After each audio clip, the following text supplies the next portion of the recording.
Okay, so hello everyone. My name is Jason. I am a channeler and a musician, and I have a site called Experiences in Channeling, and from that site you can order spiritual guidance or Reiki or sound healing. So spiritual guidance just means that I will call in your guides, and you can ask them questions, and then I will channel them and give you the information that you what they would like you to know. And so today what I'd like to do is I'm going to start out with the sound healing, and then I'd like to talk a little bit about A Course in Miracles. So that is something else I am, is a Course in Miracles student. And then I just want to talk a little bit about the Metaverse, and then I'm going to do a channeling. Now I'm not sure who's going to come through today. We shall see. And here's the sound healing.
Okay, so first I just want to talk about the A Course in Miracles, as I like to do.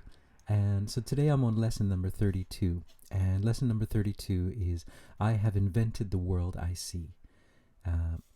So let's see, let me read the first paragraph. Today we are continuing to develop the theme of cause and effect. You are not the victim of the world you see because you invented it. You can give it up as easily as you've made it up. You will see it or you will not see it as you wish. While you want it, you will see it. When you no longer want it, it will not be there for you to see. So, and this lesson today, for some reason, when I woke up this morning, I had this, insecure thought that had been bugging me from a while back, but it hadn't been on my mind for a long time. But recently it came up again, and it was perfect for this lesson because I invented the whole situation. This whole situation that I feel myself in is not an act of fate or these kinds of things. It is something that I created so that I could experience it. And so that was my forgiveness practice today, is trying to understand that I experienced it and that I can change the situation. And then also I can see the beauty in the situation, why I created it for myself. So I created this situation in order to be able to see both sides. It's like I'm a big fan of Joni Mitchell. I'll admit it. But I love that song "Both Sides Now," which I do love that song. So both sides now. So the concept of being on both sides and knowing about both sides. And so I'm not really talking about the yin and yang. I'm just talking about, in this situation, both sides of a situation. And it's really important to be in that both sides so that you can understand both sides. You can understand people more deeply, and you're more able to bring peace because you understand where they're coming from. And so I was thinking today about this lesson, or I was doing my meditation about this lesson, and I was I heard this truck outside, and a lot of times in Japan, it's a very quiet place, and the image I guess that people have of from Hollywood is it's bustling, it's really loud, it's very quiet. Even in the big cities, it's quiet, and I love that being a musician, because it allows me to imagine my own music in my head and not be influenced by all the other music. I find that to be a wonderful thing. But what was I going to say? Yes, so there are these trucks, though, that come around whenever there's like an election or something coming up, and all the politicians will just broadcast. They'll just have these trucks with big speakers on the top of them, and they'll just broadcast at these like ear-piercing levels, and their stump speeches. And so yesterday I saw something like, now everyone knows about this idea, these new convenient cities that people are building, and I always wondered how it would happen here in Japan, because like with this whole 3-year event that happened, it's funny that I can't even talk about this out. I have to use other words for it, but these 3 years that just happened to us, and how there were many things that in certain countries, many people were forced to do certain things. But in this country, no one was forced to do anything. There was no law, there was no mandate, there was nothing. But there's a lot of peer pressure. So, so I just wonder if that is how this new city kind of idea will happen too, just with peer pressure. And so I heard someone giving a stump speech about trying to use the subways more, trying to use more public transportation. Don't use your cars because they're polluting the environment and all this, all that fun stuff. I just thought about it. Like I was doing my meditation, and then I heard it. Like I looked out the window and I saw this car driving by with this stump speech, and it took me out of that meditation. And I thought, oh my God, what kind of world am I living in? And I felt a little bit angry, and I thought, like, oh, that's not right. We should be free. We should be able to choose what we want to do and not be told, you should be riding the subway more. You should be, let us choose. Let us be free, is what I was thinking. And then I thought about the lesson again. I have invented this. I've invented the world I see. Like I invented that car. That car was part of my meditation. That was there at perfect timing for me. And that was there to show me that I am not forgiving this concept or what I see. And then it started me thinking that it's like a movie, right? So you can choose what kind of movie you want. And even if the backdrop is like a war, it could be an amazing love story. Or if the backdrop is, for example, the Holocaust. I was thinking about that movie, Life is Beautiful. And it's a beautiful father and son kind of story. So that you can work with the material that's projected in front of you. You can work with it, and you can put your own story on top of it. So with what you see, you can change the way you view it. You can change the movie. And I think that's the first step, right? You see everything, and you have to just first forgive it and say, I'm in this movie, and then you have to change it from the inside. But first, changing the way that you see what's already there is important. And I think that's the Course in Miracles, forgiving it first. Understanding that it's there. Understanding that you created it, and you created it for a reason. Trying to see the reason. And then create the movie that you want to see. I think that was how I kind of thought of it. I still haven't perfected it. It's still a very difficult thing, but it really helps to take care of those ideas. And so the second thing I wanted to talk about is the Metaverse. And I was channeling a while ago about the Metaverse, and I got this message from my guides. Let's see if I can find it. Just had it open. So it was about the Metaverse and about people who decide to go into the Metaverse. And because I was kind of worried about people who are going to, I'm sure, some people will decide to go into the Metaverse, and that is what they have decided to do, of course. So here's what they had to say about that, going into the Metaverse. So when they go into the Metaverse, it cuts off their connection with Source. So well, it never cuts it off completely, but your connection with your guidance is severely limited, is I guess the best way to put it. And so here's what they said about it. I said, is there any way for them to restore the connection, to the connection that we in our waking lives at the moment are having, part of this ascension? And this is what they said, and I thought this was hopeful for me. Okay, so here you go. As you know, you are immortal souls and are capable of anything. So the answer is yes. But it is not easy, and it requires the person to actually be aware of it and want to change it, which becomes more difficult because they cannot hear their angels' voices and have to make the decision in a purely 3D universe with the AI programming blaring loudly in the back of their minds. It would take a true master to escape that. That being said, your Earth is filled with many true masters at this time, and this is one of the reasons we, and by we I mean the whole galaxy, is watching what is happening on your planet with bated breath. So I thought, I don't know if people who is choosing to go into the metaverse and if you know anyone who will be, but I thought that was kind of a hopeful thing, that even in this sort of concept, there is a lot of hope. There are chances. This is an experience, a chance to grow. So that's what I wanted to say about that. And then the third thing is, I wanted to share. I thought this brought me a lot of hope as well. And it's a book that was introduced to me by one of my teachers. And the book is called The Secret Places of the Lion. And it is by George Hunt Williamson.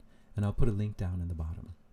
And in the book, he goes through history as we know it, and history as it, well, it's a alternative history, you might say, alternative view of history. And so the concept of the book, though, I thought was very cool, was that light workers, we assume that light workers are just a recent thing, like the past, 100 years or something like that. But from the book, the concept of light workers, that's been going on since the beginning. So so the whole book is about light working and about, so for example, Solomon's temple, and then ancient Egypt, and how they're all connected, and how this whole light working thing has been going on for a long time, and they have been setting the stage for what is happening now. So, for example, let's see, Amenhotep. So Amunhotep, is he changed his name to Akhenaten, and Amunhotep is Amun. Amun is the ancient religion of Egypt, the Amun religion, and he changed the religion to Aten. So from Amun or Amen to Aten. And so the idea is, Amun, the idea is Amen, or amendment. It's the idea of corrective discipline. So it is attempted to amend and control human behavior through false teachings. That's from the book. And then Aton is atonement. That means becoming one with God. So they were doing that back in ancient Egypt, and he was trying to change it. But at the time, it was too early, and there was too much. The Amen priesthood had too much power, and so then it moved to Moses. Moses actually he took over all of that secret knowledge, and then he went to the top of the mountain and he brought this information from source and tried to give it to the people, but they weren't ready for it. And so it's just that they were light workers in a very, very different time. And and I'll just read here. I know I'm kind of going on a long time, but you got to check out the book. It's so amazing. And but Akhenaten the Fourth, his final words. So after he was poisoned, or before he was poisoned, and this is what he said as he knew that he was about to die. He said, "My clarity of perception has wrought my undoing, for I have lived in a generation which has no concept of the simplicity of truth. The world fears a mind which thinks more accurately than its own. Such a mind it destroys in self-protection. To think is to be persecuted by them that don't understand. To have visions is to be hated by the visionless. To be wise is to be reviled by fools. Since the beginning of time, men have labored under the delusion that truth could be destroyed by those who sought to give it to the world. Okay, and then that was the last thing he said. And yeah. And so, of course, when he died, they destroyed all of his temples and everything like that. So, of course, Moses, right? Moses was connected with the pharaohs. He was brought up by the pharaohs. And then he was exiled because there was a rumor that was made that Moses, I think it was Moses, I have to check again, but a Jewish member in Egypt killed an Egyptian soldier or something like that. And I think it was a rumor made up by the Amun Brotherhood, because they felt that the Jewish religion was also a challenge to their authority. And so he was exiled, but he was actually exiled by his stepbrother, you might say, who was the leader, I think it was Akhenaten, I have to check again, one of the pharaohs. They were raised as brothers. And so he took all of this secret knowledge, all of this idea about being at one, and he took it into the desert, and then he, brought it into, I guess, the Jewish religion. Which existed, of course, before that, but he introduced that idea. I would imagine, I'm not sure how to explain it. Although, Solomon actually had the original idea. So, yep, I'm making a mess of this now. But what I would like to say, though, is that light workers have been around for a long time, and they've been laying the foundations for what all of the light workers are doing now. And so Jesus was another example.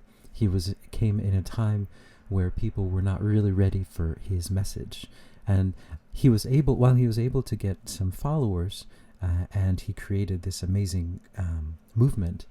He still it still was a bit early, but he did set the stage, and he set the stage for where we're at now. So I think realizing that, and realizing the tradition that light workers are working in is quite an amazing thing to think about, that you're working in the tradition of all of these light workers from thousands and thousands and thousands of years, and it's an ancient tradition. So anyway, I just thought that was great. That makes me feel good. And so then finally I'll channel today and see who comes through. And also, I'd like them to give some clarity to the Metaverse, and also the Secret Places of the Lion, the book about ancient light workers. And let's see what they have to say.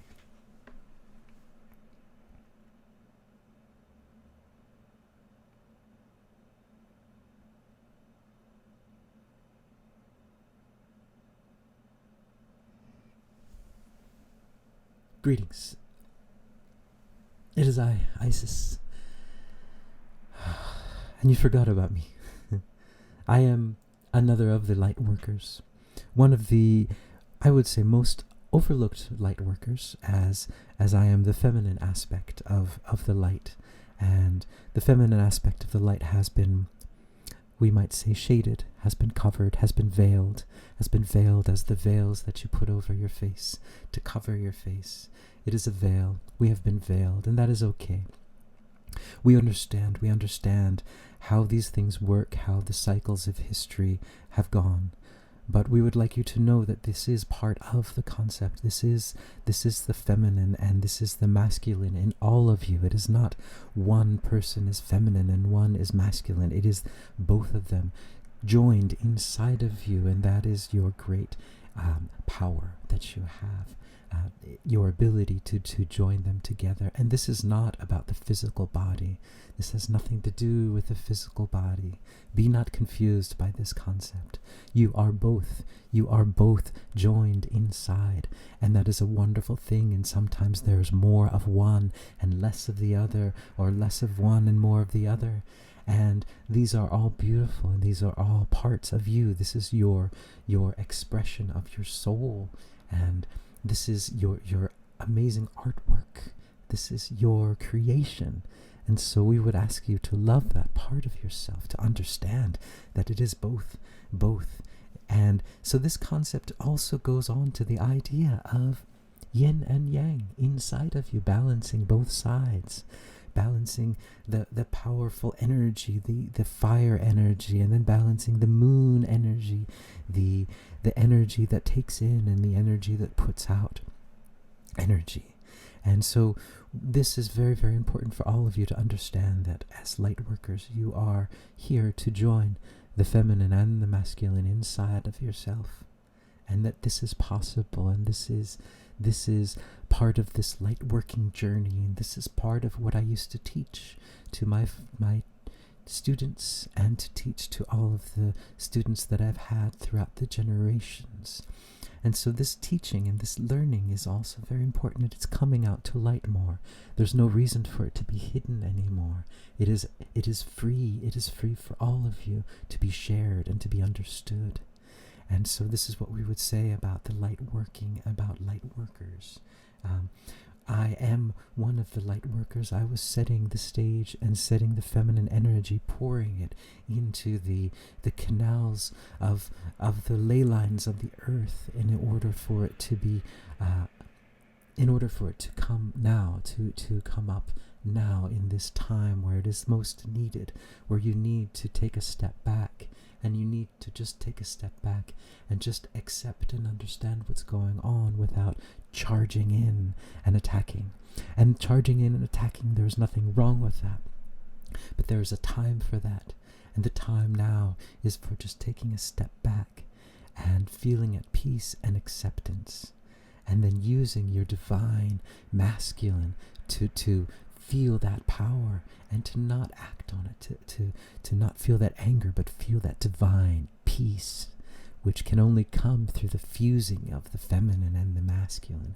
And this is what we would like to say to you.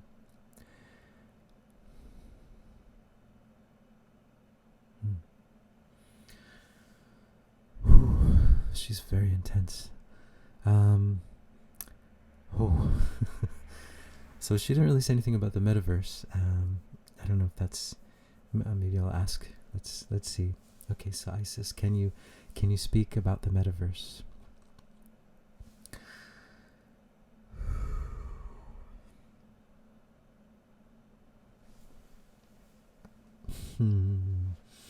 Yes, this is, from our perspective, we laugh because it is so small and it should not be of any concern to you. Why are you concerned with this concept? It's like the water or the wind or the air or the sun. Look, the sun is there and you're concerned about people who are under the sun and they're going to get sunburn, and the UV rays are going to cause problems for their skin, and there's going to be cancer. And this is not your concern. This has never been your concern. There's no reason you should be even thinking or worrying about this.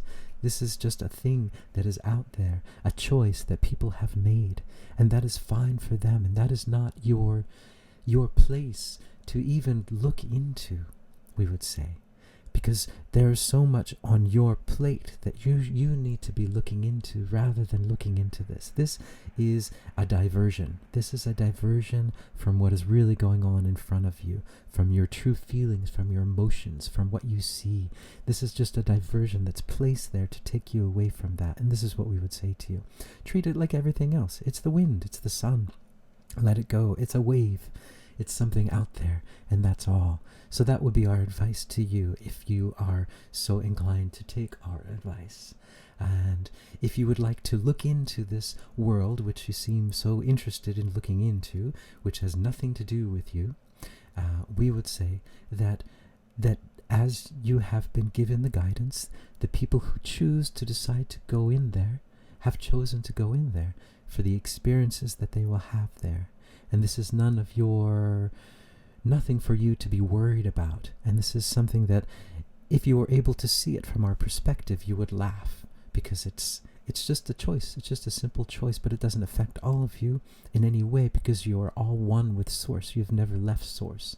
This is just another game, you might say, that's being played on this world, like a video game that people play, and when the game's over, they the game is over, and they finish the game and they get up and they continue with their life being part of Source. So we would say for you to not be so concerned about it, because it is not something for you to be concerned about. It is not your choice.